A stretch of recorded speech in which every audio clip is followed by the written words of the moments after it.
अस्सलाम वालेकुम नाज़रीन, मैं हूं आपका मेज़बान अख्तर शाहीन रेंद और आप देख रहे हैं मेट्रो मैटर्स।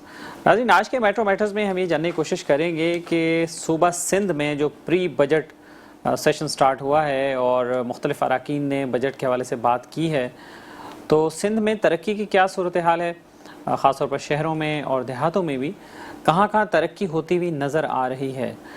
बजट तो रख दिया जाता है हर साल, मुख्तलिफ स्कीमें भी बन जाती हैं और फिर उसके बजट रिलीज़ करने के हवाले से भी ऐलानात हो जाते हैं, तख्तियाँ बहुत लग जाती हैं, नई नई स्कीमें बन जाती हैं, लेकिन क्या वाकई में वो स्कीमें पब्लिक को डिलीवर हो रही हैं? क्या वाकई में वो जो मंसूबे जिनके ऐलानात होते रहे, जिनकी तख्तियों की नकाबकुशाई होती रही, क्या वो मंसूबे पाए तकमील तक पहुँचे? और इसी तरह से हम ये भी ज़रूर जानने की कोशिश करेंगे कि सिंध में हेल्थ और एजुकेशन पर कितना फोकस है उसका। हमें स्टूडियो में ज्वाइन किया है रुकन सूबाई असम्बली जनाब शारिक जमाल साहब ने, जिनका ताल्लुक MQM से है। बहुत शुक्रिया जनाब शारिक साहब, आप तशरीफ़ लाए। और जनाब शारिक साहब, आपकी तकरीर तो बड़ी धुआंधार थी, सिंध असम्बली में माशाल्लाह आपने काफ़ी बातें की, तो ये बताइए कि क्या मुद्दा था आपका? सबसे पहले अख्तर भाई, आपको, आपके तमाम देखने वालों को मेरी तरफ से अस्सलाम वालेकुम वरहमतुल्लाहि वबरकातुहू। अख्तर भाई, धुआंधार तकरीर अच्छा लगता है सुन के कि यार एक तकरीर की हद तक है कि आपकी तकरीर की या स्पीशीज़ की कोई तारीफ़ कर रहा है, या आपने जो भी अपने सिंध के लिए, कराची के लिए, अपने हलके के लिए जो आवाज़ उठाई। मगर हमें अफसोस होता है सर, ये धुआंधार शायद तकरीर से पहले भी कभी हुई हो, किसी ने करी हो, मगर मेरा एम ये नहीं है कि यार मैं स्पीच कर दूं असेंबली में और उसको लोग तारीफ़ करें, सराहें। ठीक है, वो एक अलग मैटर है, चीज़ें हैं जो अल्लाह ने हमें काम दिया। असल काम हमारा ये है कि असेंबली में अपने लोगों के लिए आवाज़ उठाना, वो हम करते हैं। मगर अफसोस इस चीज़ का होता है ना कि जो सामने वाला जिन्होंने ये करना है, वो आपकी बातों को और स्पीचेस को सीरियस नहीं ले। और ये पिछले 16 साल तो गुजर चुके हैं पीपल्स पार्टी की लगातार जो सिंध गवर्नमेंट चल रही है, 17वां साल शुरू हो गया, तो वो चीज़ नज़र नहीं आती कि लोगों के मसाइल हल हो रहे हों। ख़ास तौर पर अगर मैं सिंध के शहरी इलाकों की बात करूं, फिर इसके बाद उससे ज़्यादा जो बुरा हाल है वो दही सिंध का है, जिनको ये ओन करते हैं, कहते हैं ये हमारे इलाके हैं या हमारे लोग हैं। तो अल्लाह पाक से बस यही दुआ है कि जो मैंने आवाज़ उठाई, हमारे तमाम मेंबर्स जो अपोजिशन में बैठे हुए हैं MQM के, वो आवाज़ उठा रहे हैं, उस पर 101 अमल तो करें। उन स्कीमों को देखें जो इलाके में शाहीन भाई, प्रॉब्लम मुझे पता है ना, वो शायद CM को नहीं पता है कि भाई इसके इलाके में, शारिक जमाल MP के इलाके में मसाइल क्या हैं। ठीक है, अगर आप अपनी तरफ से कोई भी स्कीम उठा के मेरे इलाके के लिए दे देते हो और फिर वो मुझे तो इस 9 महीने में कोई काम अपने इलाके में नज़र नहीं आया। 9 महीने गुजर चुके हैं बजट को, 3 महीने बाद नया बजट आ जाएगा, जिस तरह आपने खुद जिक्र किया। तो भाई 1 इंच भी मुझे कोई तब्दीली नज़र नहीं आई। आपने हमें बजट दिया नहीं, MPS को दिया नहीं, MPS से पूछा नहीं, हमने स्कीमें बना के दे दी थी, हर चीज़ दी थी इनको पिछले बजट में, मगर इन्होंने उसको कोई खातिर में नहीं लिया। इन्होंने बोला जो हमारी पुरानी स्कीमें जितनी चल रही हैं हम उसको कंप्लीट करेंगे। आप चलें, वो कंप्लीट करेंगे ना। आप आज 9 महीने गुजरिए, आप मुझे बता दें कि भाई कौन सी स्कीम आपने कंप्लीट कर दी है। रेड लाइन जो चले मेरे हल्के में नहीं है, मगर यूनिवर्सिटी रोड, आपने उसकी हालत देखी है कि कब से वो मंसूबा चल रहा है। पूरा गुलशन, पूरा मौसमियात, पूरा पहलवान गोड, जो गुलिस्तान जौहर वाले जो इस रोड से गुजरते किस अजियत का शिकार है। तो ये तो सबके सामने है ना। अब हमारी बातों को अगर कोई इस चीज़ पे लेके ये तनकीद कर रहे हैं या अपोजिशन है तो इल्ज़ामात लगा रहे हैं, तो फिर तो तरक्की मैं कहता हूँ हो ही नहीं सकती। फिर तो जब आप ये बोले, मैं तो ये भी बात बोलता हूँ कि हमने अभी जितनी भी स्पीचेस कर ली, कल जो है लीडर ऑफ द हाउस अपनी स्पीच करेगा आखिरी में, ठीक है, या इनके सीनियर मिनिस्टर स्पीच करेंगे, वो ऐसा डायग्राम खींचेंगे कि तमाम मीडिया चैनल पे चल रहा होगा कि वज़ीर आला साहब ने बताया कि भाई सिंध इतनी तरक्की कर गया है, कोई मसला ही नहीं है, ये जो जितने भी इन्होंने बातें बोली हैं तो सब झूठ है। तो ये बड़ी हमारी मजबूरी हो जाती है। मैं कहता हूँ कि पहले तो करनी चाहिए लीडर ऑफ द हाउस जो CM सिंध है, उनको स्पीच करनी चाहिए, उसके बाद हमें मौका मिलना चाहिए, क्योंकि उसके बाद तो फिर हम मजबूर हो जाते हैं ना कि उनकी बात का CM साहब जो सब अच्छा दिखा के चले जाते हैं, उसकी बात का तो हम जवाब ही नहीं दे पाते कि भाई आप पहले कर लो, फिर हमसे तुम जवाब लो अपनी स्पीच का, तो फिर हम आपको बताएंगे भाई जो आपने तकरीर करी है और सिंध को इतना अच्छा दिखा दिया है। अच्छा, हम तो असेंबली में हैं और मीडिया भी इसका गवाह है, मीडिया कवर करता है तमाम इजलास को। इनके अपने जो मेम्बरान हैं, पाकिस्तान पीपल्स पार्टी के अपने मेम्बरान हैं, उनकी स्पीच शुरू कहाँ से होती थी ये प्री बजट इजलास में कि सिंध में बहुत सब कुछ बहुत अच्छा है, इतनी तरक्की कर दी है कि शायद अब अगला बजट देने की भी ज़रूरत नहीं है, मतलब कोई काम बाकी नहीं रह गया। मगर सिर्फ और सिर्फ मेरा हल्का जो है उसमें जी गटर का पानी रोडों में बहता है, उसमें जी घरों पे पानी नहीं आता, जी बिजली का मसला, उसमें गैस का मसला, उसमें रोड नहीं बनी हुई, उसमें गलियों में पेवर नहीं लगे हुए, और अस्पताल की हालत ठीक नहीं है, स्कूलों की हालत ठीक नहीं है। ये पीपल्स पार्टी के एमपीएस की स्पीच थी, ठीक है। मतलब पूरा सिंध अच्छा है, सिर्फ मेरा इलाका नहीं बना। तो मैंने उस दिन भी अपनी स्पीच में ये बोला था कि अगर पीपल्स पार्टी का एक एक एमपी है जिसको ये अब तकरीर करने नहीं दे रहे, और रिजर्व वालों को तो बिल्कुल नहीं दे रहे, कि मैंने बोला था कि जब ये एक एक एमपी इनका अगर स्पीच कर देगा ना तो सिंध की तरक्की का पोल खुल जाएगा, क्योंकि सबने यही बोलना है। इनसे कोई खतरा है? लाजमी सबके मसाइल है ना, वो तो सब यही बोल लेना कि सिंध बहुत अच्छा है, सारे मसले हल हो गए, सिर्फ मेरा 117 सीटें। मतलब अभी से उनके एमपीएस को अपने इलाके के अवाम का वो नजर आ रहा है कि रिएक्शन। यही मैं बोल रहा हूँ, जब 117 एमपीएस उनके खड़े होकर स्पीच कर देंगे सिंध बहुत अच्छा हो गया, सब तरक्की हो गई है, मेरा इलाका खराब है, तो 117 सीटों का मतलब ये कि सिंध की तो पोल खुल गई ना कि कितना काम हुआ है।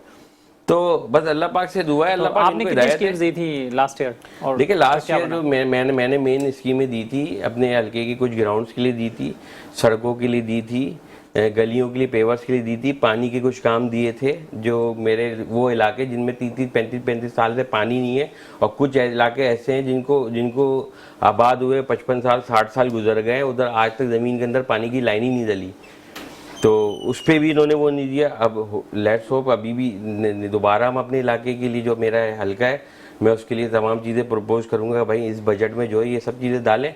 अगर ये बजट में डालें ना तो उसकी हिफाजत भी फिर मेरा काम है ना करना, फिर मैं इनसे वो काम भी करवाऊंगा। अब जब स्कीम में है ही नहीं तो मैं कैसे काम कराऊंगा उनसे। राइट, हम टेलीफोन लाइन पर हमारे साथ मौजूद हैं जनाब सजाद अली सुमरो साहब, जो कि रुकन सूबाई असम्बली हैं पाकिस्तान तहरीक इंसाफ के, उनसे हम गुफ्तगू करते हैं। अस्सलाम वालेकुम जनाब सजाद साहब।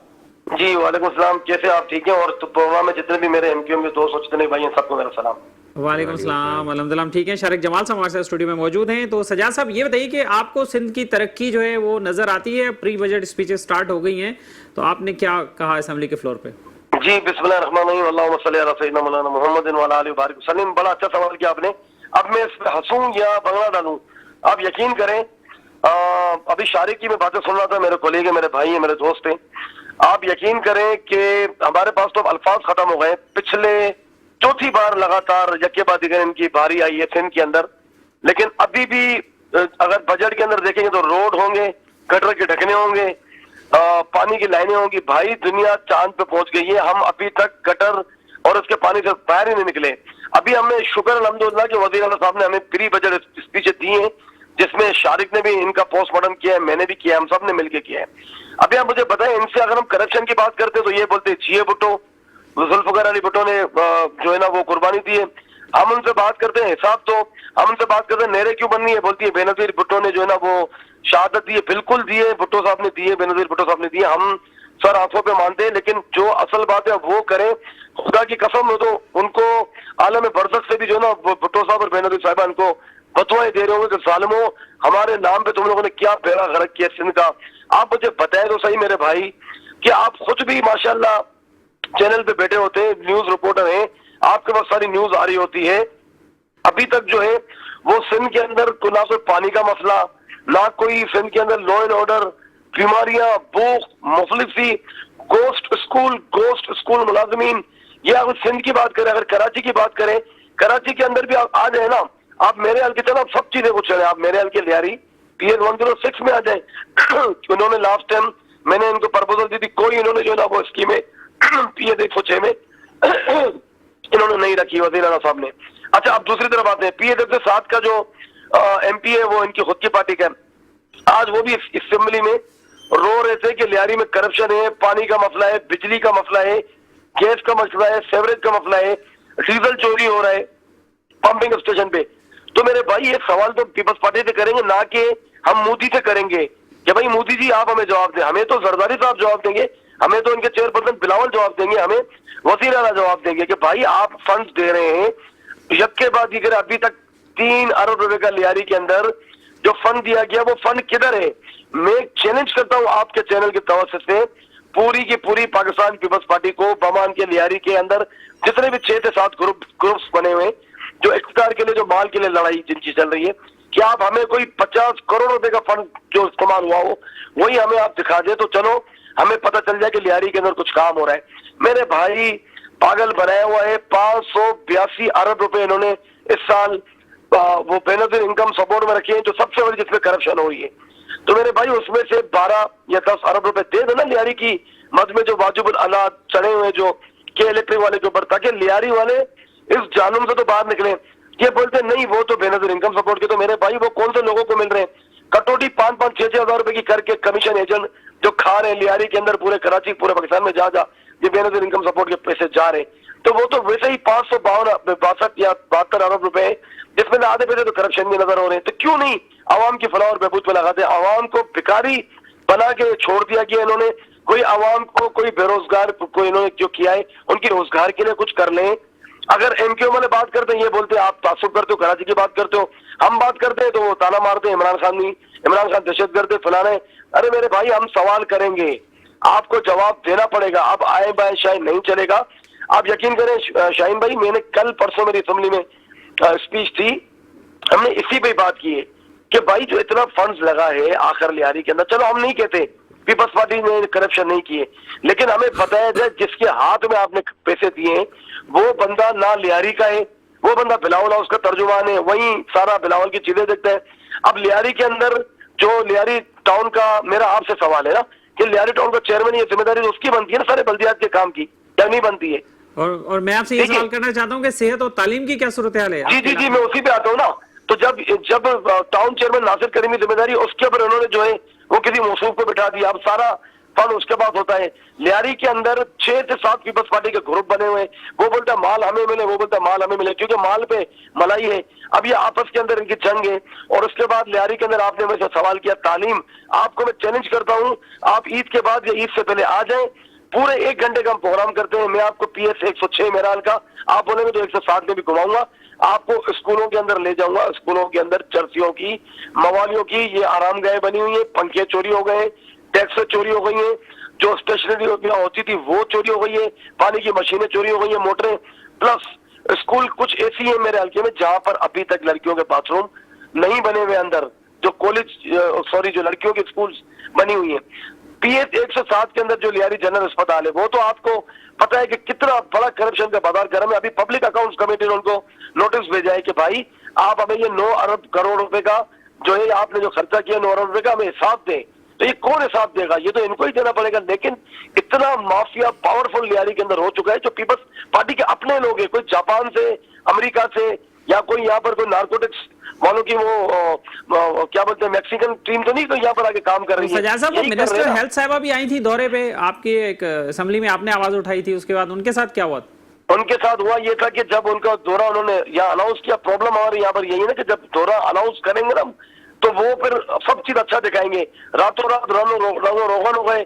स्पेशली अंदर मैंने असेंबली में भी कहा था कि नर्सों को, फीमेल डॉक्टरों को, इवन मेल डॉक्टरों को भी जो है ना, आप यकीन करें ब्यूटी पार्लर बेच के तैयार करके खड़ा करवाया गया था कि देखिए कितने हसीन और जमीन हमारे पास जो है ना वो स्टाफ ब्यूटी पार्लर से, मेल डॉक्टर्स, ब्यूटी पार्लर से। और उनके घर वाले भी परेशान थे कि मैडम को चाहिए कि हर महीने में या हर हफ्ते में विजिट करें ताकि हमारे घर वालों के ऊपर थोड़ा खर्चा तो ये करते। आप मुझे बताएं पूरे लियारी जनरल अस्पताल के अंदर इस वक्त क्या मामला चल रहा है? मैडम को इतना परेशान किया, इतना इरिटेट किया कि मैडम ने आखिर में हाथ जोड़ के 14.5 मिनट के अंदर अपना जो है ना वो विजिट खत्म करके वो वहां से इरिटेट हुई, इतना वो मतलब फेडअप होकर वहां से निकल गई। अभी आप मुझे बताएं, मतलब इतना पावरफुल मीट इनका जो है वो अंदर माफिया बना हुआ है कि वो पीपल्स पार्टी के मिनिस्टरों की, पीपल्स पार्टी की खुद की भी अब जो है ना उन पर गिरफ्त नहीं है। तो तभी तो कहते हैं कि मेरे भाई कि इतना करो कि जितना कल तुमसे जो ना बर्दाश्त भी हो सके। अब इनसे बर्दाश्त हो नहीं रहे, हम तो जवाब मांगेंगे। ये शारिक आपके सामने टीवी पे ये प्रोग्राम में जो शामिल है, ये भी इनको इतना असेंबली के अंदर बातें कर रहे होते हैं, जलील कर रहे होते हैं हम लोग इनको कि भाई आखिर हमें बताया जाए, फैक्ट्स पे बात हम करते हैं, हम कोई अपने जो है ना वो तरफ से तो बातें नहीं करते। इनका मलिर का इलाका है, अब पूछे वहां पर क्या हाल है। खुदा की कसम मैं बोलता हूँ इनका मलिर का इलाका हमसे फिर भी 10 साल बेहतर है। आप लियारी की हालत आप देखें, जहां से पीपल्स पार्टी का जन्म हुआ है, जहाँ के लोगों ने कोड़े खाए, आप देखिए उन लोगों के साथ पीपल्स पार्टी ने क्या हाल किया। नार्कोटिक्स, यहाँ पर हॉस्पिटल है, इसी के नीचे मंशियात बिक्री होती है। अब आप मुझे बताएं ये दुनिया में कहाँ का कानून है? रैब सेंटर यहाँ पर है, उसी के नीचे मंशियात बिक्री। और जब पाकिस्तान तहरीक इंसाफ वाले ऐलान करते हैं कि हमारा प्रेस क्लब पे जो है ना वो क्या बोलते हैं प्रोटेस्ट है, पुलिस वाले एक दिन पहले आके हमारे बेचारे वर्करों को उठा के ले जाती है, लेकिन उनको ये नहीं पता है कि लियारी की किस गली के अंदर किस कुचे में शराब मिल रही है या कहाँ पर जो ना वो जहाँ पर अपना ड्रग्स मिल रही होती है। तो ये तो फस्ताइयत इन्होंने हमारे साथ लगा के रखी हुई है।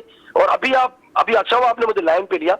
आप देखिए, आप भी मीडिया पर्सन है, हमारी रिस्पॉन्सिबिलिटी बनती है कि हम भी फैक्ट्स पे बात करें। बलूचिस्तान के अंदर जो भी यलगार दहशत गर्दों ने किए, हमने हमेशा और शुरू से दहशत गर्दाना जो भी वार करता है हम उसके ऊपर कंडेम करते हैं कि पाकिस्तानी अवाम के ऊपर ये जुल्म और ज्यादती है। लेकिन इसको कौन रोकेगा? इसको हमारी फोर्सेस रोकेंगे, इसको हम सबको मिलकर रोकना है। लेकिन जब तमाम तवज्जो आप पीटीआई और इमरान खान पे रखेंगे तो मुल्क में फिर ये हालत तो पीछे तो होंगे ना। तो पीछे उनको देखना चाहिए कि इस वक्त हमारा मुल्क कहाँ खड़ा हुआ है।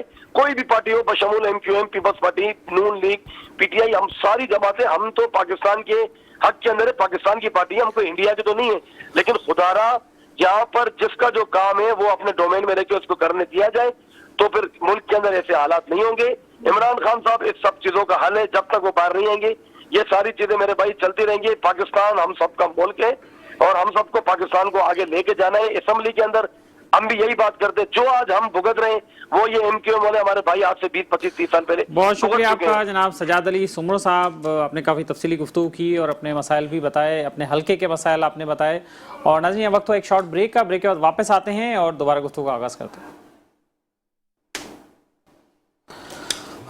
वेलकम बैक नाज़रीन, हम बात कर रहे हैं सुबह सिंध में तरक्की की सूरत हाल पर, क्योंकि प्री बजट जो स्पीचेज़ हैं वो शुरू हो चुकी हैं और बजट की तैयारी का जो अमल है वो शुरू हो चुका है ऑलरेडी। और मुख्तलिफ हल्कों के हवाले से बात हो रही थी। सजाद अली सुमरो साहब भी हमारे साथ लाइन पर मौजूद थे जो पीटीआई की नुमाइंदगी कर रहे थे। शारिक जमाल साहब हमारे साथ स्टूडियो में मौजूद हैं। तो शारिक जमाल साहब ये बताइए कि ये तो मोटी मोटी बातें हैं, मोटी मोटी स्कीमों की बातें हैं, पर्टिकुलरली आप देखिए कि हमें किस चीज़ की सबसे ज़्यादा ज़रूरत है? बेसिक एमिनिटीज़ की ज़रूरत है, तालीम सेहत की ज़रूरत है, रोज़गार की ज़रूरत है, और स्पेशली सिंध में बिज़नेस की क्या सूरत हाल है? क्या सूबे में बिज़नेस बढ़ रहा है, कम हो रहा है? देखें, अभी अगर हम बात करें कि हमें किस चीज़ की सबसे ज़्यादा ज़रूरत है, अब अच्छा जहाँ आपने तालीम और सेहत की बात करी ना, इधर कराची में और सिंध में, मैं पूरे सिंध की बात करता हूँ कि लोगों का, आवाम का वो हाल कर दिया इन्होंने पिछले 16 साल में कि मेन चीज़ पानी घर में साफ पीने का आता नहीं है, गटर का पानी घर से बाहर जाता नहीं है, सड़कें और रोड तबाह है। ये आवाम तो बेचारी अभी सिर्फ लग गई है कि मुझे पानी दे दो, मेरे गटर का पानी घर से बाहर निकाल दो। तालीम और सेहत की तरफ तो अब ये सोचते ही नहीं है।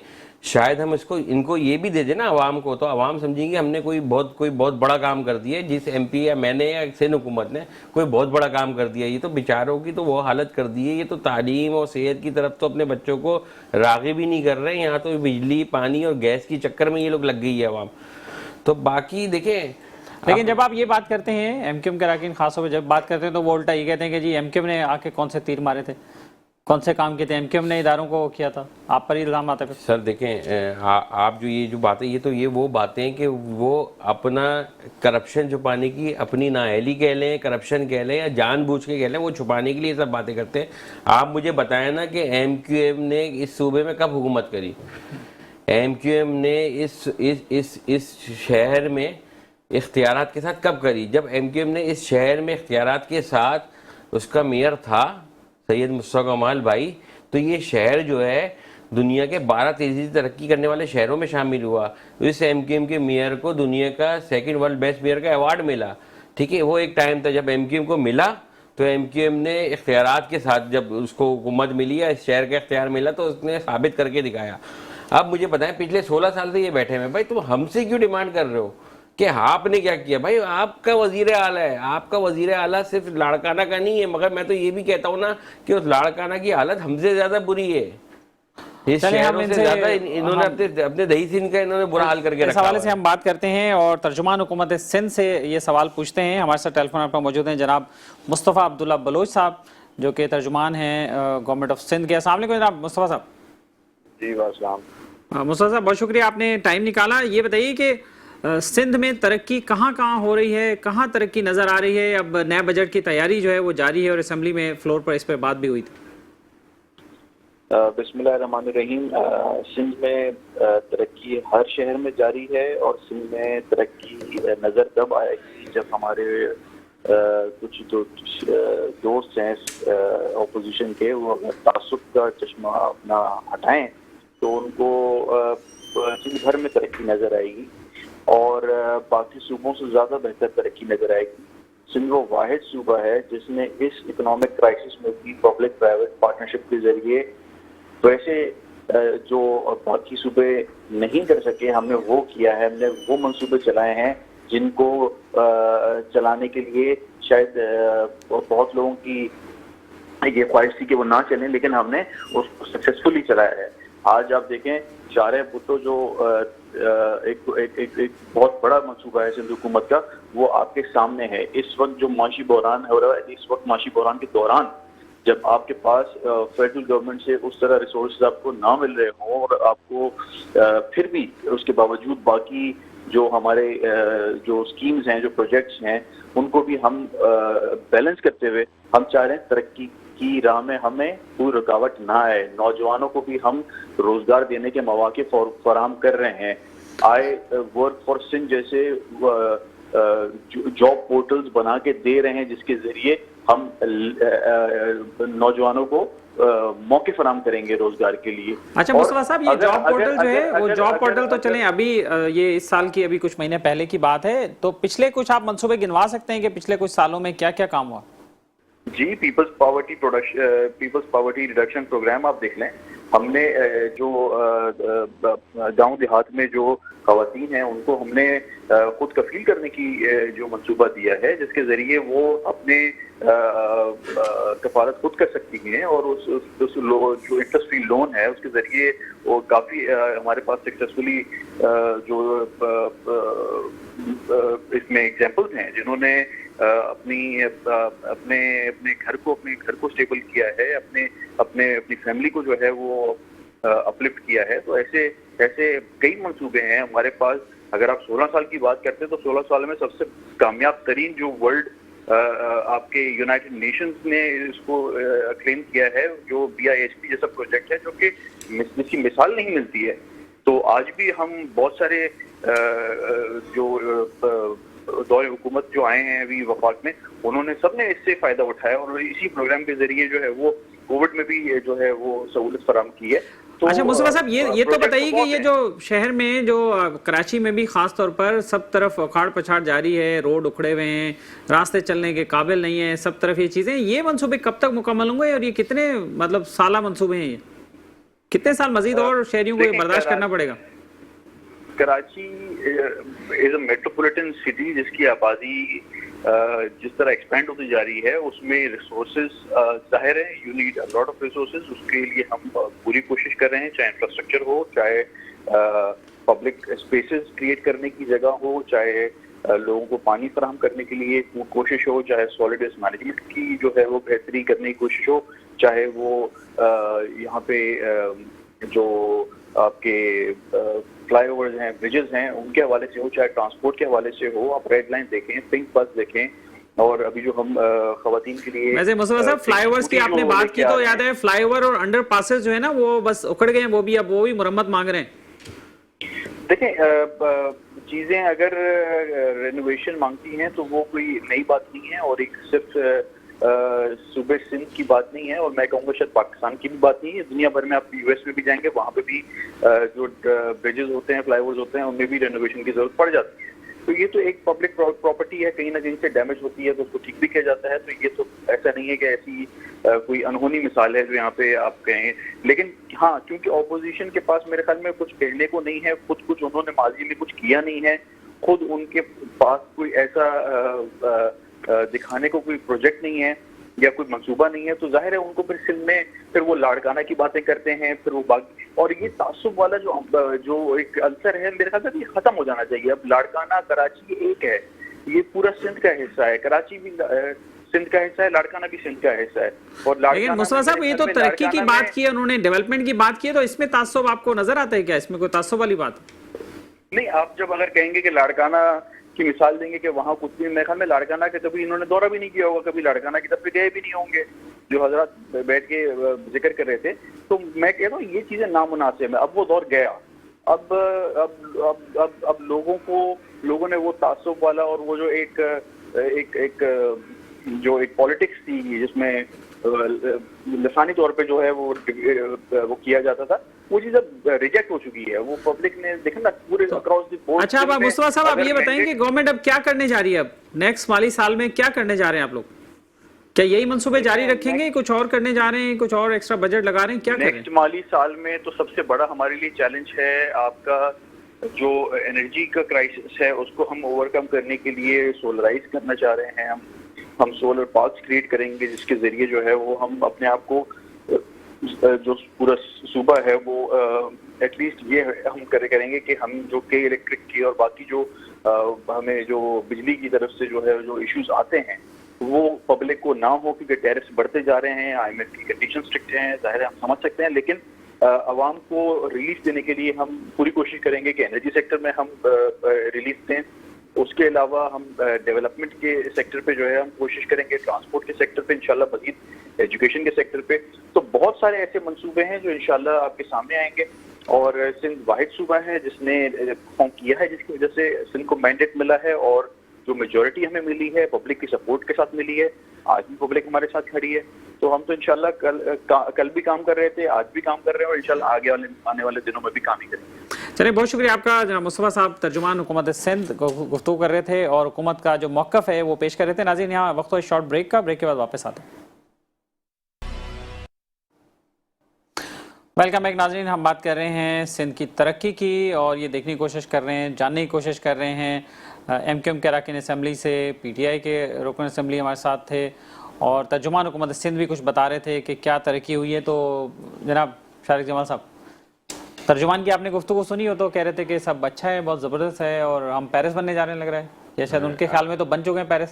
ऐसे ही अख्तर भाई, मैंने तो आपको खैर प्रोग्राम के शुरू में ही बोल दिया था कि असेंबली इजलास में भी जो इनकी आखिरी सीनियर वज़राओं की तकरीर होगी, CM की होगी, वो ये शो करेंगे कि सिंध पेरिस बन चुका है, अब कोई काम ही नहीं बाकी है, तो हमें तो बजट की भी ज़रूरत नहीं है। भाई वही बातें आप देखें, मैंने अपने प्रोग्राम में आपको क्या बोला, मेरा सिंध, मैं यही करके बात कर रहा था। मैंने कहाँ से तासुब की बात करी भाई? अच्छा, अब भी इन्होंने एक चीज़ बोली कि लाड़काना ये खुद कभी नहीं गए होंगे। भाई मैं क्यों जाऊँगा, मेरा घर कराची है, कराची मेरा घर है, ठीक है। आप खुद जो जितने लाड़काना के वो भी आप सिर्फ बरसियों में ही जाते हो भाई लाड़काना, उस सिंध के देहातों की तरफ जहाँ से ये MPs बन के इस कराची शहर में जो असेंबली वाक़ है, सिंध असेंबली, इसमें ये आते हैं, इनसे पूछे तो कि ये खुद कितना वहाँ पे रह रहते हैं या खुद इनकी ये आवाम से रोज़ाना की बुनियाद पे आवाम के मसाइल कितने सुनते हैं। हम तो इस कराची के नुमाइंदे इस कराची में रहते हैं और रोज़ाना अल्हम्दुलिल्लाह अपने हल्के में अपनी आवाम के बीच में उनके मसाइल सुन रहे होते हैं, ठीक है। वो हल लाजमी हम नहीं कर सकते, हम हुकूमत नहीं है, हमारे हाथ में इख्तियारात नहीं है, मगर हम रहते तो अपने इलाकों में। ये तो खुद मुझे बोल रहे हैं ये ताना कि आप लाड़काना तो ये गए भी नहीं होंगे। तो भाई जो आप लोग के जो पूरे दही सिंध से जितने लोग जीत के आए हैं वो कौन सा जाते हैं, ठीक है। तो कहने का मकसद ये वो बातें हैं कि जो अपना, मैंने आपको पहले भी बोला कि अपनी नाअहली, अपनी करप्शन छुपाने के लिए वो इसी तरफ की बातें करते हैं कि भाई MQM में ये तो तासुबी बात करती है तो छोड़ो, सिंध बहुत अच्छा है। तो ये बेकार की बातें, इनको अब भी होश के नाखून लेना चाहिए, अपनी आखिरत, अपनी कब्र याद रखनी चाहिए कि भाई ठीक है जो हो गया सो गया। मैंने उनको लास्ट जो बजट स्पीच करी थी, मैंने उसमें भी यही बोला था कि ये 3,056 अरब रुपये का जो सिंध का बजट दिया है, ये मैं कह रहा हूँ पिछला 15 साल दफ़ा करो। ये एक साल का बजट अगर सिंध के ऊपर ईमानदारी से लग जाए, मेन चीज़ होती है ईमानदारी से लग जाए तो सिंध की हालत यकसर बदल जाएगी। आपके ख्याल में कितने % बजट लगता होगा? हाँ, कितने % बजट लग जाता होगा? सबके सामने ना इधर जितने इदारे काम कर रहे होते हैं, आप कट पिट के उसमें आता कितना पैसा है। मैं मिसाल के तौर पे 1 करोड़ का काम है, एक डिपार्टमेंट है, मेरे को अच्छा नहीं लगता, मैं हर जगह नाम लेता हूँ।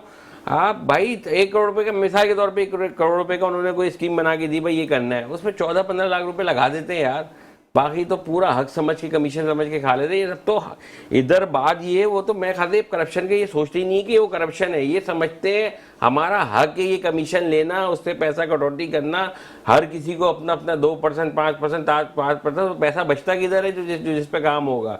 और जिस बेचारे को जिसने टेंडर लिया होता है उसने भी वही काम करना होता है, उसको जितना पैसा दोगे वो घर से लाके थोड़ी लगाएगा, वो भी वैसे ही रोडें बना के चले जाते हैं आपके सामने, जो बनती भी वो एक बारिश की मार होती है, रोडें ख़त्म होकर चली जाती है। इस कराची में भी आज भी वैसी रोडें मौजूद हैं। आप एयरपोर्ट वाली रोड चले तो आप मैं बाकी दूसरी जगहों का नाम लें जहाँ पे ईमानदारी से पैसा लग गया है रोड पे, मुझे बताया ना वो रोडें ख़राब होती हैं। दुनिया भर में 20-20 साल रोडों की रिपेयरिंग नहीं होती। जो बोले ना हर चीज़ रिपेयरिंग मानती है, मैं भी मानता हूँ, मगर ऐसी रिपेयरिंग नहीं मानती कि एक बारिश के बाद जो है ना कि रोडें उखड़ जाएं और उसको हर बारिश में उसको स्कीमें दे के या उसको वो करके उसको रिपेयर करा जाए। तो सब आपके सामने, ये कोई वाली बात नहीं है। आप भी, आपके पास भी कैमरा है, आपके साफ़ी हैं, आप कैमरा लें, निकल जाएं, पूरे सिंध में निकल जाएं, शहर में निकल जाएं। नहीं है मेरे हल्के में आ जाए, मैं आपको दिखा दूंगा। तो दिखाएं ना फिर इनको, जितने भी तर्जुमान है जो 10 के 12, इन्होंने हर किसी को फिक्स कर दिया है नौकरियों पे। भाई तुम अच्छा बोलते हो, तुम वफादारी पे, तुम्हारे को ये तर्जुमान, तुम फला। तो ये इनका काम ही, इनको तनख्वाहें इस चीज़ की मिल रही है तो बोलेंगे सब अच्छा चल रहा है। बहुत शुक्रिया आपका जनाब शारिक जमाल साहब, आप तशरीफ़ लाए स्टूडियो में, और हमारे जो बाकी गेस्ट भी शामिल हुए थे उनका भी बहुत शुक्रिया। और नाज़रीन, इसके साथ ही अपने मेज़बान अख्तर शाहीन रिंद को आज के मेट्रो मैटर से इजाज़त दीजिए। अपना ख्याल रखिएगा। अल्लाह हाफ़िज़।